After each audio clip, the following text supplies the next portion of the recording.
This video is going to be about cell transport used in multicellular organisms.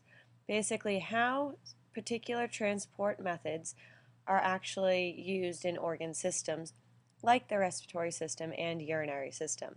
So our objectives are to explain how different organisms obtain oxygen and how we as humans and other land animals have adapted to breathe on land, and explain how various organisms are adapted to maintain water balance while processing nitrogen wastes. Basically, learn the urinary system. So to begin with, animals need to exchange carbon dioxide and oxygen for cellular respiration because we produce carbon dioxide as a waste product and we need oxygen in order to survive. Plants need to do the opposite, so they need to take in carbon dioxide and get rid of oxygen. And this occurs by diffusion across a membrane. Diffusion is a type of passive transport where molecules move from an area of high concentration to low concentration. And therefore, the efficiency is increased if you have a larger surface area. So in most of these organ systems, the larger the surface area relative to volume ratio we have, the more efficient you are. So in fish, they breathe through gills, and it is an extremely efficient process. The way they do this is using gill filaments. Gill filaments create larger surface area for the gills and therefore for diffusion across the membrane. They also use this method of countercurrent flow, which basically is where the blood and water flow in opposite directions. This allows for the water always to have a higher oxygen concentration, so therefore the oxygen will always flow from the water to the blood. If you look at the picture on the right, it shows that in the water flow there's low oxygen. There's also low oxygen in the blood, and therefore oxygen will still flow from the water to the blood because there's still going to be a concentration gradient. This is extremely important in order for the efficiency. And so this is how gills work, and they are very, very efficient. Unfortunately, we can't use gills because we live on land. We had to adapt to live on land because the problem with living on land is we would dry out, the gills would dry out, and therefore the gas would not be exchanged because gas needs to be dissolved in water in order to move through the membrane. So therefore, we had to evolve in order to be able to get oxygen out of the atmosphere by having a space inside it.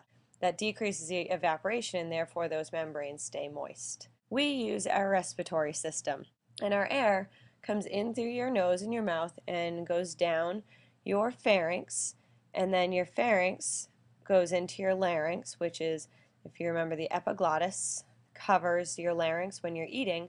Well, when you're breathing, it opens it up and allows the air to go from your pharynx to your larynx and then to your trachea, which is slightly different from your larynx because it is actually harder to collapse. And if you've heard of a tracheotomy, that's when they actually put a hole into your trachea, so instead of having air go through your nose and lungs, pharynx and larynx, it goes straight into your trachea.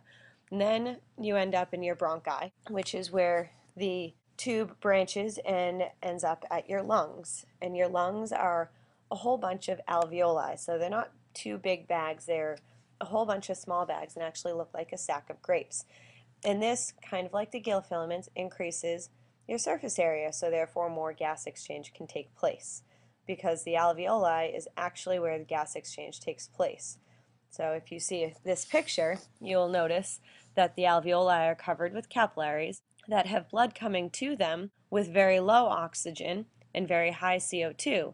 So that means the CO2 will diffuse into the lungs, going from a high concentration of CO2 to a low concentration of CO2, and then the oxygen that's in the lungs with the high concentration go into your blood, which is the low concentration of oxygen. So it is an easy exchange of CO2 and O2. So when you breathe in, you're breathing in oxygen, bringing it to your capillaries, and then the capillaries are putting carbon dioxide into your lungs so that when you breathe out carbon dioxide. And then once it gets actually into your blood, you'll see the O2 from your lungs go into your bloodstream and then end up in all your cells. And that's the purpose of your circulatory system, is to bring the oxygen from your lungs to the rest of your body. So once it gets to your cells that need oxygen, again, concentration gradient makes diffusion occur because there's going to be high oxygen concentration in your blood and low concentration in your cells. Now on to the urinary system, which also uses diffusion and osmosis a lot. The purpose of your urinary system is for waste removal, because we can't just get rid of waste easily because our waste is often poisonous to us, so we have to figure out a way to keep it away from our blood, so we have specialized organs in order to get rid of our waste. Fish actually just remove waste through their gills. So our urinary system is composed of kidneys, blood vessels, and plumbing. You basically have the kidneys that kind of do look like kidney beans, and you have two of them, and then within each kidney you have a whole bunch of these things called nephrons. And then you have your plumbing, are all those tubes, and those are all surrounded by your blood vessels. And those nephrons also have each individual little piece. They have the glomerular capsule, the glomerulus, the capillaries, the tubule, and the collecting tubule. And then that actually ends up in the ureter, which the ureter brings the waste from the kidneys to the bladder, and then the urethra is the one tube that brings it out of your body, and the bladder is just the storage area for your waste. To begin with, you have your kidneys that are composed of nephrons, as I said, and each part of your nephron has a specific function. Blood enters your kidney through your renal artery and goes into your nephron. And the first thing that happens is filtration. So the glomerulus is the place where everything in your blood except for your blood cells go into this capsule. So your plasma, your waste, your salts, your ions, your glucose, anything other than your blood cells goes into the capsule. And then what happens is it goes into that tubule, and that's when you reabsorb majority of the stuff.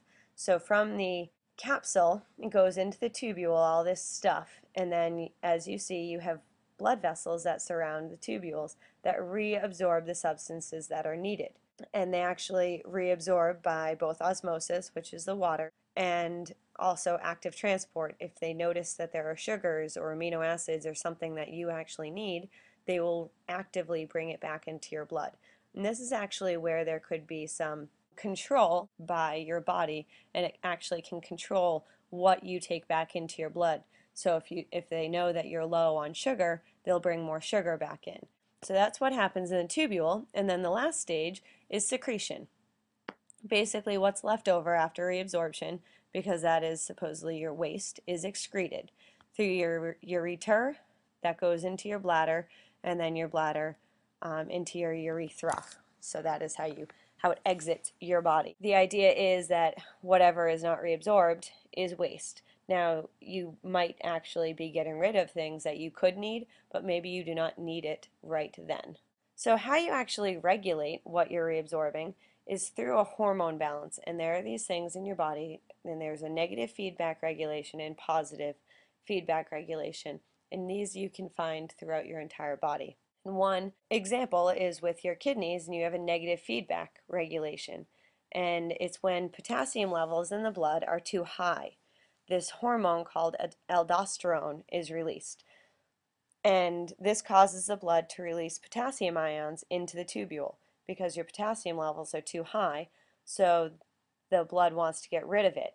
So it makes sure that it does not reabsorb the potassium, and so you're getting rid of your potassium ions. And this lowers your potassium ion in your blood, and when it gets to a certain level that is low enough, then aldosterone levels stop. And this is known as negative feedback because the hormone is secreted, lowers the level, and the lower level makes the hormone stop. So it's the lowering of the level, negative feedback. Then there's also positive feedback, which is kind of the opposite of negative feedback. And an example of this is when you're dehydrated. Dehydration means that you have less water in your blood, and therefore your blood decreases, and therefore your blood pressure decreases. So your blood pressure goes low, and that makes your antidiuretic hormone released. And what your antidiuretic hormone does, it's kind of like the anti-diarrhea, it stops diarrhea, so you actually reabsorb more water. So therefore, more water goes back into the bloodstream in that tubule. And then because of that, your blood pressure increases, which your brain notices and stops secreting the ADH. So the increase in blood pressure stopped the hormone, hence the positive feedback. So positive feedback means if an increased level stops it, a negative feedback is if a decreased level stops it. It is a very confusing process, and there are a whole bunch of examples of this throughout your body that we'll be going over and over, but it is a good way to think about how you actually regulate things in your body. How does your body know when to release certain things? And it is through these feedback mechanisms. So that is it. That's how you breathe and that's how you pee. Now, who has to go to the bathroom?